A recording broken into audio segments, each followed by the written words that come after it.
92 base hospital में state of the art CT scan सुविधा के लिए मैं नेशनल स्टॉक एक्सचेंज फाउंडेशन के प्रति हृदय से कृतज्ञता ज्ञापित करता हूँ और उन्हें मुबारकबाद भी देता हूँ। आशीष चौहान जी मेरे पुराने मित्र हैं और लंबे समय से जब से मैं यहाँ आया बहुत गहराई से जम्मू कश्मीर को हर प्रकार से इन्होंने सहयोग दिया है और एनएससी नहीं बॉम्बे स्टॉक एक्सचेंज का भी जो फुटप्रिंट आज जम्मू कश्मीर में दिखाई पड़ रहा है उसकी शुरुआत भी आशीष जी के कारण ही हुई थी। आम नागरिकों के साथ साथ हमारे सेना के बहादुर जवानों के लिए भी समर्पण भाव से उनकी टीम ने काम किया है।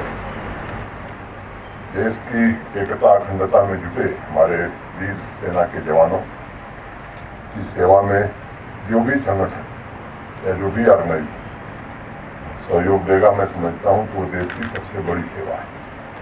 मुझे प्रसन्नता है पिछले साल अगस्त में जब आशीष जी अंतिम बार आए थे तो मैंने उनसे एक आग्रह किया था। इनके कारण आज 8,000 से ज़्यादा नौजवान जम्मू कश्मीर के फाइनेंशियल लिटरेसी की ट्रेनिंग और उसमें से अनेक लोग आज अपना रोजगारी नहीं कर रहे हैं, कई लोगों को रोजगार दे रहे हैं। नेशनल डिफेंस एकेडमी का एक आदर्श वाक्य है, सेवा परमो धर्मः। सेवा ही जिनके जीवन का एकमात्र धर्म है, त्याग ही जिनके जीवन का आदर्श है, ऐसे सैन्य बल के लिए यह देश, समाज या संस्थाएं जितना कुछ कर सकती हैं, मुझे लगता है कि वह उनके बलिदान की तुलना में कम ही होगा। और मैं मानता हूं कि देश और दुनिया में कोई दूसरा इंस्टीट्यूशन नहीं है जहां हर एक व्यक्ति देश के लिए मर मिटने के लिए तैयार हो। आत्मत्याग की यह भावना मुझे लगता है कि दूसरी किसी जगह इतनी प्रबल और प्रखर नहीं दिखाई पड़ती। मैं सेना के त्याग और तपस्या को नमन करता हूं। और एक बात मुझे कहनी पड़ेगी, शौर्य एवं त्याग के ऐसे प्रहरियों को ये सुविधा देकर जो पहल एनएससी ने की है, ये एक तरह से कृतज्ञता ज्ञापित करने का एक अवसर मिला है एनएससी को, देश के लिए, देश के बहादुर जवानों के लिए। इस पूरे प्रोजेक्ट में करने का भाव नहीं है कुछ बड़ा, बल्कि वीरों के प्रति श्रद्धा का भाव। और आशीष चौहान जी को मैं लंबे समय से व्यक्तिगत रूप से जानता हूँ, उस भाव से इन्होंने इस काम को लिया है। आप सब देख रहे हैं कि पूरे देश में माननीय प्रधानमंत्री जी के नेतृत्व में मेरी माटी मेरा देश अभियान चल रहा है। मानवता के देवदूतों का वंदन पूरा देश कर रहा है। यह सुविधा उनके लिए क्विक डायग्नोसिस सुनिश्चित करने, बेहतर उपचार का आधार बनेगी। सेना के वीरों के पराक्रम गाथा की मैं बात करूं तो सिर्फ देश के भौगोलिक नक्शे का दायित्व ही उनके कंधों पर नहीं है, बल्कि मुझे लगता है कि देश के विकास और तरक्की के पहिए की ताकत भी हमारे बहादुर जवानों की तत्परता, क्षमता और हौसले से ही आती है। कोरोना जब पीक पर था, उस महामारी से देश जूझ रहा था, तो मैंने लेफ्टिनेंट जनरल माधुरी कानिटकर, एक बहुत अच्छी बात उस समय उन्होंने कही थी, मुझे याद है। उस समय वह आर्म फोर्सेस मेडिकल सर्विसेज की डायरेक्टर जनरल थी और उन्होंने कहा था, The journey from illness to wellness takes place when I goes away and we comes in. और यही सच है, जब मैं खत्म हो जाता है और हम की भावना से काम किया जाता है तो बड़ी से बड़ी चुनौतियों का मुकाबला बहुत सहज ढंग से आदमी कर सकता है। आज यह लोकार्पण भी एनएससी और आर्मी की टीम भावना का एक प्रतीक है। जन जन की रक्षा के लिए प्रतिबद्ध बहादुरों को और यहाँ के नागरिकों को ये समर्पित है। जम्मू कश्मीर यूनियन टेरिटरी को सही मायने में हमारे बहादुर जवानों ने अपने खून से सींचा है। और जम्मू कश्मीर अमृतकाल में जब शांति, समृद्धि और विकास की ओर आगे बढ़ रहा है, तब आवाम और सभी प्रबुद्ध नागरिकों को यह सोचने की जरूरत है कि विकास तभी संभव हो पाया है जब आर्थिक इकाइयाँ सुरक्षा के प्रति निश्चिंत थी। और सुरक्षा के प्रति निश्चिंतता न रहती तो मुझे लगता है शायद विकास यहाँ तक न पहुँच जाए। और मैं बार बार कहता हूँ कि बिना शांति के विकास कहीं भी नहीं संभव है। टीम भावना के साथ विकास और शांति के मोर्चे पर पूरी शिद्दत से जो काम हो रहा है, उसका परिणाम आज जम्मू कश्मीर में बेखौफ होकर आवाम के लोग अपनी मर्जी से जी रहे हैं। अमृतकाल की इस यात्रा में अपना योगदान भी दे रहे हैं। इस यात्रा में इस मोड़ तक पहुंचने में सन 1947 के बाद भी लंबे समय तक हमारे बहादुर जवानों और अफसरों ने न सिर्फ पड़ोसी मुल्क द्वारा फैलाए गए आतंकवाद का मुंहतोड़ जवाब दिया है, बल्कि ये भी सुनिश्चित किया है कि आवाम शांतिपूर्ण जीवन व्यतीत कर सके। पिछले वर्ष 16 अगस्त को इस हॉस्पिटल में मैं आया था।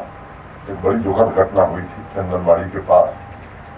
एक बस दुर्घटना में ITBP के हमारे कई जवान घायल हो गए थे।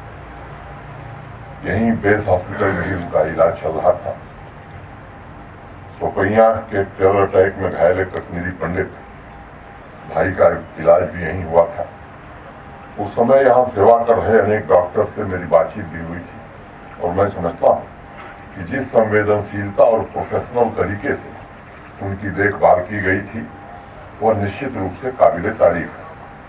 अगर सुरक्षा के पूरे ढांचे को देखा जाए तो अनेक महत्वपूर्ण जिम्मेदारियों में से एक जिम्मेदारी ट्रूप्स के स्वास्थ्य को भी बनाए रखना है।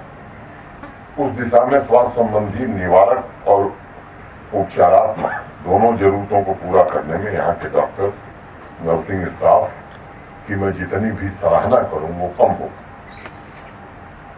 अभी आशीष चौहान साहब ने उसके पहले इस अस्पताल को जो देख रहे हैं, उन्होंने इस सुविधा और इस टेक्नोलॉजी के बारे में बताया।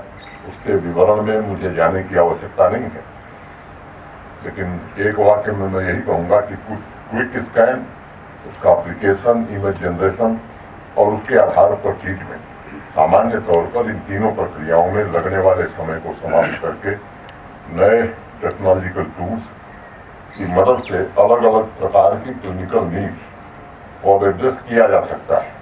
सामान्य तौर पर देखा जाए तो जम्मू कश्मीर में ज़्यादातर ऐसे मामले हैंडल करने होते हैं जब डॉक्टर्स को बिना 1 सेकंड की देरी किए हुए निर्णय लेने पड़ते हैं, और उस परिस्थिति में यह सुविधा स्वाभाविक रूप से महत्वपूर्ण साबित हो गई। जम्मू कश्मीर में हमारी सैन्य सेवा का एक बड़ा अप्रतिम इतिहास रहा है। आज़ादी के बाद के पिछले 76 सालों में अनेक चुनौतियों का सेना ने सफलतापूर्वक जवाब दिया है। आज के इस कार्यक्रम द्वारा हम उनकी आत्मशक्ति और संकल्प शक्ति का सम्मान कर रहे हैं। अभी 3 दिन पहले स्वतंत्रता दिवस के उत्सव पर विश्व ने एक नए जम्मू कश्मीर का स्वरूप देखा है। ऐसा जम्मू कश्मीर जो शांति और तरक्की के मार्ग पर एक के बाद एक नई सफलता हासिल कर रहा है। प्रशासन जनता की अपेक्षाओं के अनुरूप उन तक वह सभी सुविधाएं पहुंचाने की कोशिश कर रहा है जो पहले भारत सरकार के द्वारा आती थी, लेकिन उन तक नहीं पहुंच पाती थी। सुशासन ने जम्मू कश्मीर के नागरिकों के भीतर एक नए प्रकार का आत्मविश्वास को जन्म दिया है, और ये बात अब आवाम को समझ में आ गई है कि देश की इज्जत का व्यापार करने वालों से सावधान रहने की आवश्यकता है। जम्मू कश्मीर को जो आज मान सम्मान मिल रहा है, मुझे लगता है कि ये हर नागरिक का मान सम्मान है, और मुझे लगता है कि सेना और सुरक्षा बलों का इसमें बड़ा भारी योगदान है। आज हर एक नागरिक सिर उठाकर सीना तानकर चलने का अवसर मिले, इससे वो प्रसन्न है।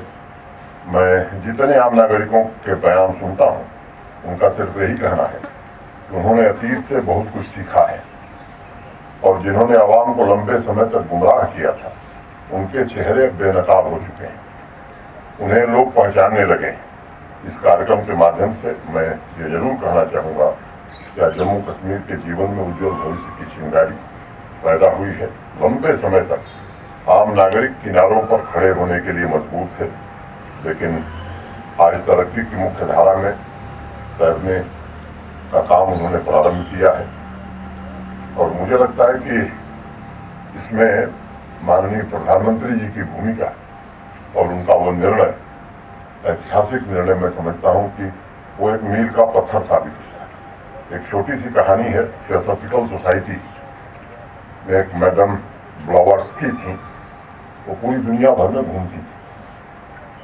लोग जब पहली बार उनसे मिलते थे तो कुछ हैरान और परेशान होते थे, क्योंकि वो अपने कंधे पर एक बड़ा थैला बराबर रखती थी। जब भी किसी गाड़ी में बैठती थी और जहाँ उतरती थी तो जो भी खेत या मिट्टी दिखाई पड़ती थी उसमें अपने बैग से कुछ निकाल कर बाहर फेंक देती थी। लोग उनसे पूछते थे कि मैडम ये क्या कर रहे हैं, तो वो बताती थी कुछ फूलों के बीज हैं, कुछ दिनों बाद ये अंकुरित होंगे, पौधे निकल आएंगे और फूल खिलेंगे।